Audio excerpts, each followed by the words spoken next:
Leopoldo Moró, bienvenido. Estoy muy feliz y muy orgullosa de que nuevamente me estés acompañando en nuestro programa y también ayudándonos a analizar estos temas que para nosotros se vuelven oscuros, abstractos, y vos siempre haces una minuciosa y un detallado avance de qué es lo que está sucediendo en la realidad que estamos viviendo. Sí, no me importa que hagas algo autorreferencial, te lo mereces por tu trayectoria y quiero saber cómo estás vos en todo este tiempo. Yo primero contento también de estar con vos y de estar en este programa tan tradicional que se sigue en Mar del Plata hace muchos años y en la región. Así que agradecido por la invitación. Sí, efectivamente no me gusta hablar mucho de mí mismo. Tuve en los últimos meses algunas dificultades de salud, una operación importante, me hicieron 4 bypass, pero bueno, di una vueltita por el purgatorio y volví.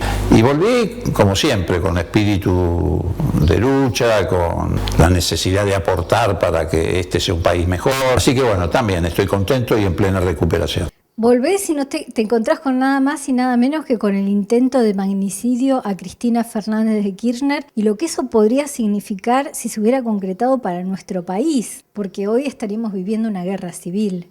¿Me equivoco? Hubiera sido una tragedia y una conmoción de límites imposibles de saber a dónde hubieran llegado, absolutamente imposibles. Tal vez no tenemos conciencia plena, más allá de que incluso ocurrió que lo vimos por televisión, digamos, así que el impacto fue muy fuerte. No es lo mismo si nos hubieran relatado lo que pasó que ver lo que pasó. No hemos llegado a tomar conciencia del significado que hubiera tenido para la vida de los argentinos si hubiera concretado ese magnicidio.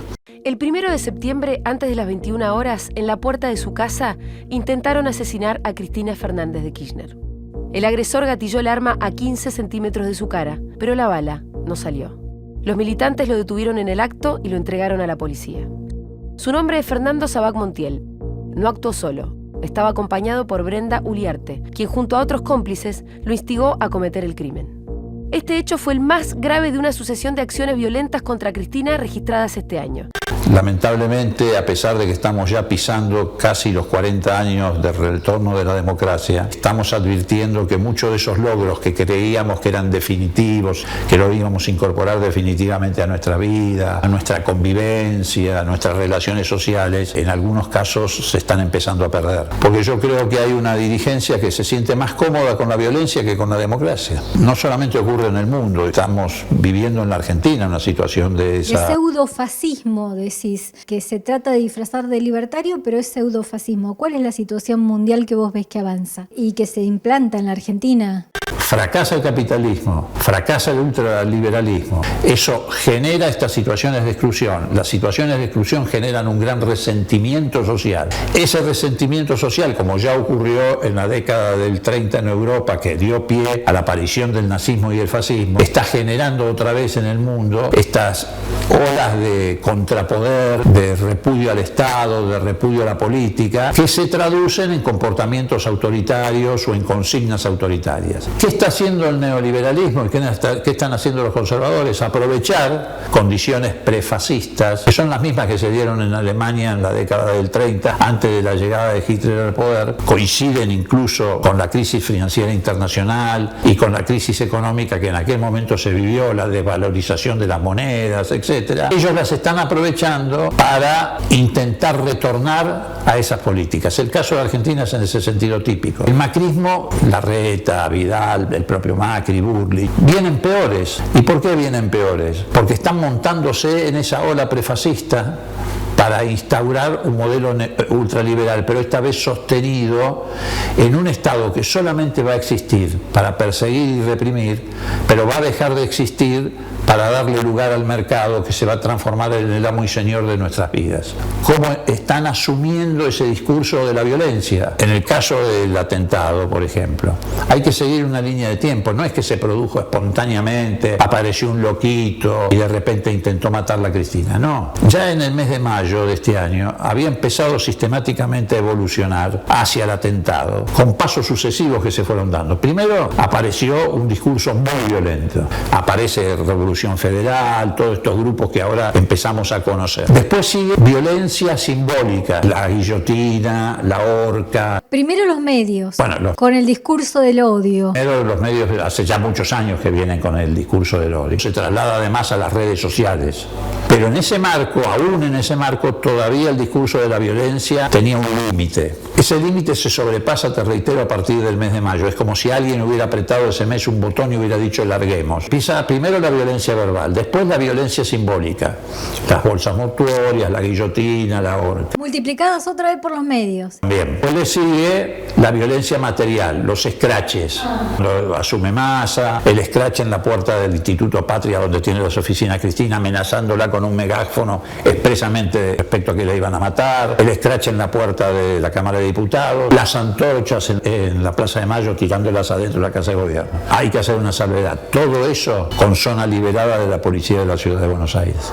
Ahí viene la violencia institucional. Exactamente. Y aparece entonces lo que vos denominás la violencia institucional. La Reta, de manera absolutamente inexplicable, decide el 27 de agosto sitiar con la policía de la ciudad la casa de Cristina. Una policía agresiva, política, una verdadera Gestapo policial que marca a los dirigentes que llegan, que insulta al hijo de Cristina, etc. ¿Qué coincidencia? Si es que es una coincidencia. Ese mismo día, después se supo por los chats de los que intentaron matar a Cristina, el 27 de agosto era cuando iban a hacer el primer intento de atentado, el mismo día que la Reta desplegó todo este operativo policial. Y todo eso culmina en el intento efectivo de la muerte de Cristina. ¿Fue espontáneo todo esto? No. Esto estuvo ligado a una muy fuerte campaña que también durante esos meses, mayo, junio, julio, agosto, hubo respecto a generar condiciones de inestabilidad. Fue cuando querían provocar a toda costa una superdevaluación que hubiera llevado a una hiperinflación, eso hubiera llevado a un caos de carácter económico-social. Acordate que era la época que hablaban de eventualidad de una asamblea legislativa que iba a reemplazar al presidente. ¿Qué quisieron hacer? Llegaron estos grupos a la calle para sumarle a la presión económica, al golpe de mercado, un clima de caos social. Y probablemente se les fue de las manos. Y fueron más allá de lo que pensaban llegar. Porque con estos grupos marginales, cuando vos los soltás, es como los perros rabiosos. Vos le das plata, le das impunidad porque los dejás hacer en la calle lo que quieren. Y le das manija, que es lo que se llama instigación, desde el punto de vista ideológico. Y los tipos terminan creyendo que, además de ganar mucha plata, como lo revela alguno de los chats de ellos, son unos líderes, unos héroes. Se van a transformar en héroes, en alguien reconocido por la sociedad, etc. Así es como ocurrió lo que ocurrió. Por eso es muy importante en la investigación determinar quién financió y quién inspiró. ¿Por qué no se unieron las causas? ¿Por qué por un lado van sobre la actitud de quienes atacaron directamente a Cristina y por otro lado por quienes tienen los recursos financieros? ¿Por qué no se une si estos grupos están financiados por partidos políticos y empresarios? Uno podría decir, Julieta, que porque Comodoro Pino quiere llegar al fondo de la verdad. Martínez de Giorgi, de entrada, trasladó la causa de Revolución Federal a la jueza Capuchetti, porque con muy buen criterio, lo dice la resolución del juez y lo dice la resolución del fiscal Polichita, que no tiene nada de kirchnerista, al contrario, o sea, hasta se lo podría calificar de anti-kirchnerista, dicen con toda claridad, son dos episodios que están vinculados entre sí.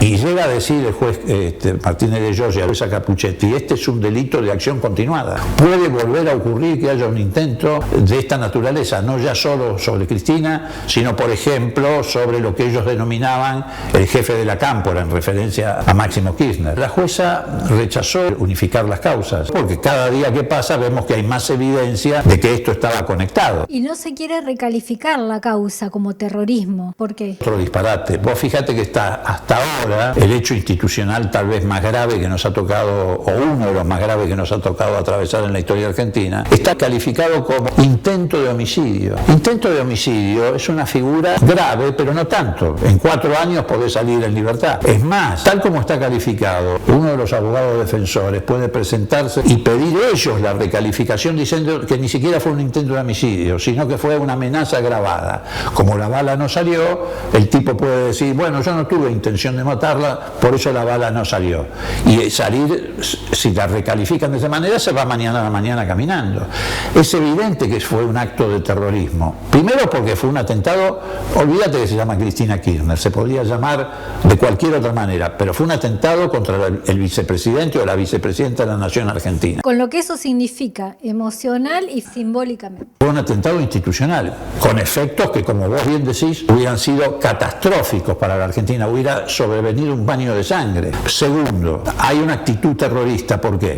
Hubo financiamiento, hubo inteligencia previa, hubo instigación de contenido político. No es que atentaron contra Cristina porque es hincha de Gimnasia y Esgrima. Hay un contenido político detrás de eso. Y además un camino previo de amenazas, de suprimir por la fuerza las ideas del otro. Eso está calificado en la ley antidiscriminatoria, en la ley que se violó, la ley de protección del orden constitucional y en el propio Código Penal. Es increíble que la jueza no haya recalificado a esta altura carátula y transformarla en un acto de terrorismo, que lo que fue un acto de terrorismo de un grupo de ultraderecha. Sí, además no tiene los recursos como para poder hacerle seguimiento a una situación de esta magnitud. No, bueno, pero no los tiene porque la Corte Suprema de Justicia de la Nación y porque el Procurador Fiscal de la Nación, o sea, Casal, no se los provee. Comodoro Pi, que la Justicia Federal porteña, acompañada por la Corte, no le interesa llegar a la verdad de lo que sucedió detrás del intento de magnicidio de Cristina. En cualquier causa, algunas de ellas de muchísimo menor envergadura institucional, han designado 3 fiscales, le tendrían que haber suspendido a la jueza el turno para que se pudiera dedicar exclusivamente a esta causa. Esto hubiera pasado en cualquier país del mundo. ¿A Polichita lo bocha Llorens? Claro, cuando la jueza rechaza unificar las 2 causas, en una decisión que, insisto, es absolutamente insólita, eso es apelado a la Cámara, esa decisión de Capuchetti. Y el que rechaza y confirma la decisión de Capuchetti es Llorens, que forma parte, junto con Brugli y Bertucci, de lo que nosotros llamamos los guardaespaldas de Macri en Comodoro Pi. Porque no solamente han sacado fallos para tratar de desvincularlo a Macri de los chanchullos económicos, peajes, parques eólicos, correo, etcétera, sino que son los que activamente lo fueron sacando a Macri de todas y cada una de las causas vinculadas al plan sistemático de espionaje ilegal y persecución política. Por eso no quieren que se sepa quiénes financiaron esta situación tan desquiciante, porque llega a ellos, a los jefes, a los amigos. A mí me preocupa mucho el hecho de que algunas fuerzas políticas puedan aparecer vinculadas a esto, porque si fuera un grupo exclusivamente marginal, también es para preocuparse. Pero mucho más preocupante es que estos grupos marginales tengan contacto, por ejemplo, en este caso, con los bordes, si querés decirlo de alguna manera prudente, de lo que es Juntos por el Cambio o el PRO, que están a la vista. ¿Quiénes son los abogados defensores de esta gente? Asesores de un senador y en otro caso de una diputada del PRO. ¿Quién aparece fotografiada con toda esta gente? El Presto, todos estos grupos violentos, Patricia Bullrich, Waldo Wolf, Gerardo Milman. ¿De dónde viene la financiación? De la familia Caputo. Digo, no es que uno fabula o inventa una fantasía. A medida que uno... Es peor. Es peor. ¿Sabés por qué es muy grave? Porque eso de alguna manera pone de manifiesto que el macrismo se prepara para volver peor. En el 2015 Macri mintió a la sociedad, demostró una esperanza. Que lo bueno no se iba a cambiar y que lo malo se iba a mejorar. Iban a eliminar el impuesto a las ganancias, que todo lo que había hecho bien Cristina se iba a sostener y mantener. Ahora no, ahora dice que lo que va a hacer lo va a hacer bien y rápido. Explicitan, ahora te dicen, vamos a privatizar Aerolíneas Argentinas, vamos a volver al régimen privado de jubilaciones y pensiones, todas políticas que han fracasado estrepitosamente. Vamos a eliminar el Ministerio de Salud, vamos a eliminar el Ministerio de Educación, echar a toda la gente del Estado. Pero lo más grave es que te dicen, lo vamos a hacer con represión y autoritarismo.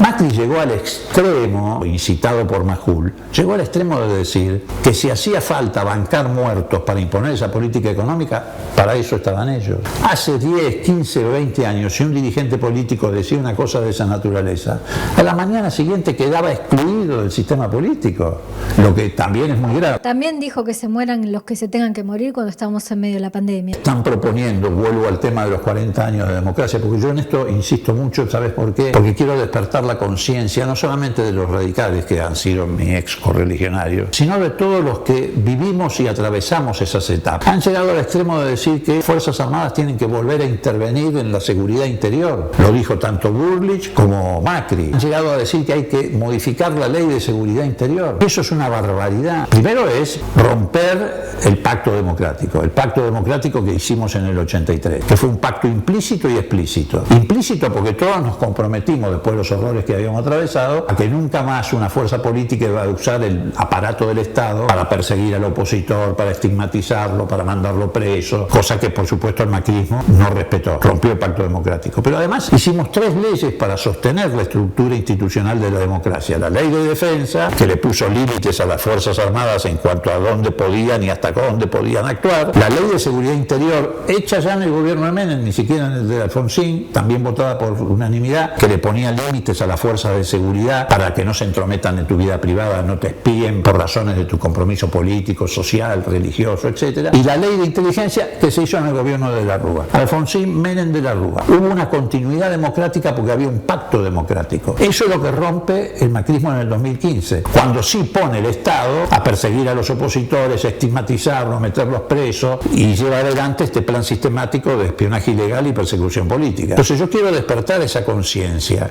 a los 40 años de democracia, cuando hablábamos en el 83 de 100 años de democracia, que no perdamos todos esos derechos que fueron conquistados. Yo me pregunto muchas veces, ¿qué siguen haciendo ahí mis correligionarios del radicalismo? ¿Cómo pueden sostenerse en ese espacio que tiene este tipo de consigna? ¿Y cuál es la razón para seguir al lado de quienes abiertamente se sienten más cómodos, te reitero, con la violencia que con la democracia? Nunca me sumé a la consigna que a veces en los actos opositores se coreaba: Macri, basura, vos sos la dictadura. Primero porque me parecía una desmesura retórica, y en segundo lugar porque yo tomaba en cuenta que el gobierno de Macri se originó en la voluntad popular, en la legalidad que significaba que la sociedad lo había elegido. El sistema está armado así. El sistema está armado así. A veces, te debo confesar, tenía la tentación de sumarme, sobre todo cuando tempranamente advertí sobre la existencia de un plan sistemático de espionaje ilegal y persecución política, o cuando tuve la certeza, que tuvimos todos, en una causa que está abierta, que es una de las que más lo compromete, de que había apoyado con armas y pertrechos el golpe en Bolivia. Pero aún así nunca me sumé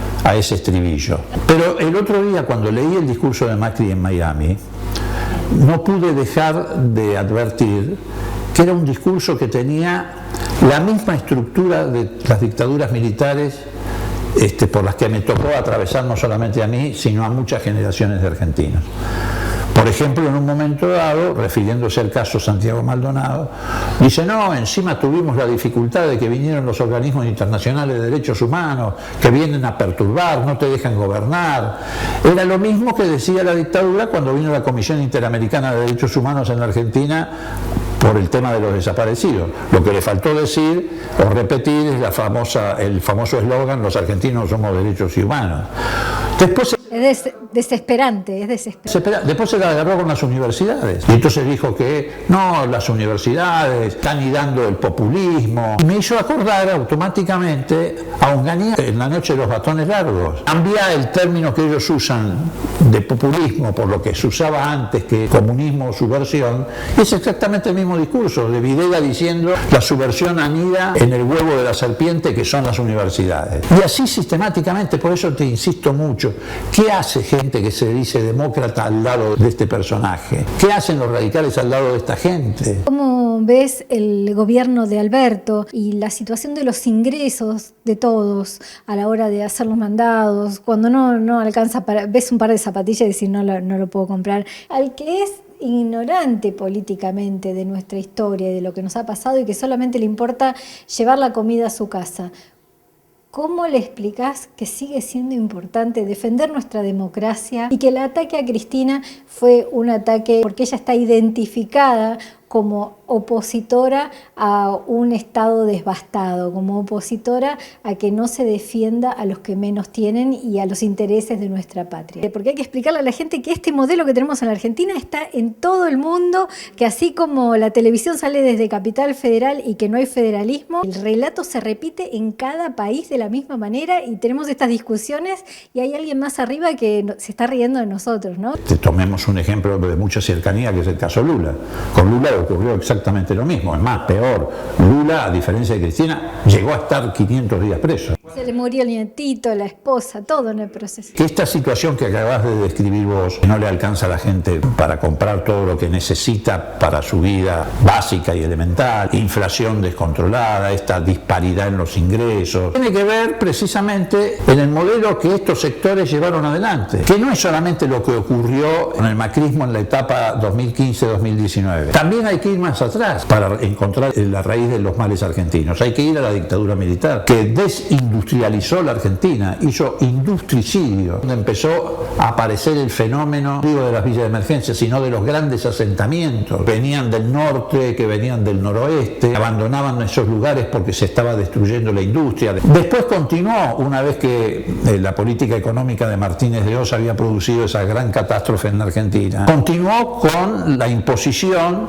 de políticas económicas condicionadas por el enorme endeudamiento externo que la propia dictadura inauguró en la Argentina. Se profundiza con el menemismo, que destruye el aparato del Estado, con las privatizaciones que hoy quiere repetir Macri, la de Aerolíneas Argentinas. Los ferrocarriles, todo. Bueno, con todo lo que ya sabemos que provocaron las privatizaciones de la década del 90, que son, te reitero, las que ahora se quieren repetir. Entre el 2015 y el 2019, el macrismo. El macrismo no solamente, Julieta, nos dejó sin dólares. El endeudamiento y la fuga. Además de dejarnos sin dólares, nos dejó prácticamente sin Estado. Nos dejó sin capacidad de acceder al crédito internacional, precisamente porque estábamos endeudados y llegamos virtualmente al default. Es más, defaultió la deuda en pesos, en vez de ponerle el nombre de default, le pusieron reperfilamiento. Uno de los Caputo fue el que acuñó esa frase. Nos dejó con 30.000 pequeñas y medianas empresas menos. Con deuda a 100 años. Ahora, es paradójico. Como ellos manejan fundamentalmente los grandes medios hegemónicos de comunicación, ganaron la batalla cultural, la batalla por el sentido. Y no la recuperamos con Alberto. Han logrado que la gente crea que estamos en un cine continuado, es decir, que la película empieza cuando vos llegás. Y entonces la gente, por el poder que ellos tienen comunicacional y por los defectos que nosotros tenemos y los errores que nosotros hemos cometido también en el plano comunicacional y político, han logrado que la sociedad crea que todo esto empezó con el gobierno de Alberto Fernández y se han liberado de toda responsabilidad sobre el desastre que nos dejaron.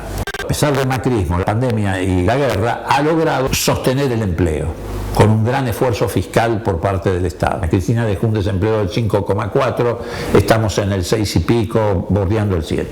Salario de pobres. ¿Y por qué la política de ingresos está fallando? Por 2 o 3 razones. El gobierno de Alberto, a mi juicio, se equivocó en la negociación con el Fondo Monetario Internacional. ¿En qué se equivocó? En la primera etapa de lo que podríamos llamar la administración de Alberto y Guzmán, se equivocan porque el gobierno de Alberto, que había asumido diciendo no me preste más el fondo, ¿te acordás que quedaba 5 o 6 mil millones para completar el crédito? Dijo con razón, no quiero más plata. Ahí tendría que haber agregado, además de no querer más endeudamiento, no vamos a pagar los intereses y el capital de la deuda con el Fondo Monetario Internacional hasta no llegar a un acuerdo que nos satisfaga. Guzmán se equivoca, sigue pagando. Pero además de pagar, mientras se hacía la negociación, le entregábamos dólares a las empresas privadas para que pagaran sus autopréstamos, porque Macri no solamente endeudó en 120.000, 130.000 millones de dólares al Estado, sino que en ese periodo las empresas privadas, por autopréstamos, se endeudaron financieramente en 20.000 millones. Le dimos dólares oficiales para que pagaran sus propias deudas. Y le dábamos dólares a lo que después se conoció como el Festival de Importaciones, donde muchos vivos continuaron fugando a través de la subfacturación de importaciones. ¿Qué pasó con esto? Que después de 1 año y medio,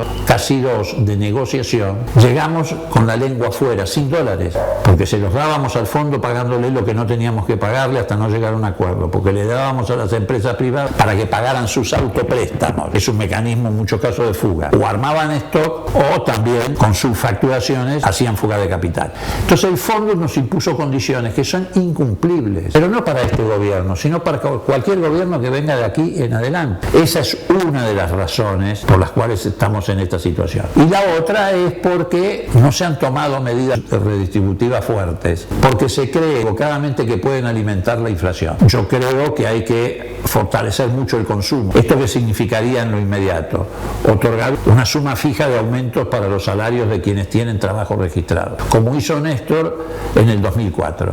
Que sea un piso más elevado para las propias paritarias, no decimos suprimir o sustituir las paritarias por un aumento de suma fija, pero sí establecer un nuevo piso. No digo que nos recupere los salarios al nivel que tenía con Cristina, que eran los más altos de América Latina, medidos en dólares, pero que nos acerque a esa situación. ¿Qué estamos discutiendo en el Frente de Todos? La política de distribución del ingreso. ¿Qué están discutiendo en Juntos por el Cambio? ¿Cómo van a privatizar aerolíneas? ¿Cómo van a volver al régimen de privatización de jubilaciones y pensiones? ¿Cómo van a suplir? Sálvese quien pueda. Eso es lo que hay que explicarle al ciudadano y para eso necesitamos una comunicación que acompañe. Y ni en eso Alberto ha bajado recursos para que podamos tener la capacidad de producir desde cada una de las regiones del país comunicación desde las bases. Porque ahí hay una equivocación. Alberto asumió con el prejuicio de no parecerse al gobierno de Cristina. Y eso lo llevó a un comportamiento que es exactamente inverso al necesario cuando estás en una situación de crisis como la que nosotros estamos atravesando y heredamos. El gobierno hace confrontación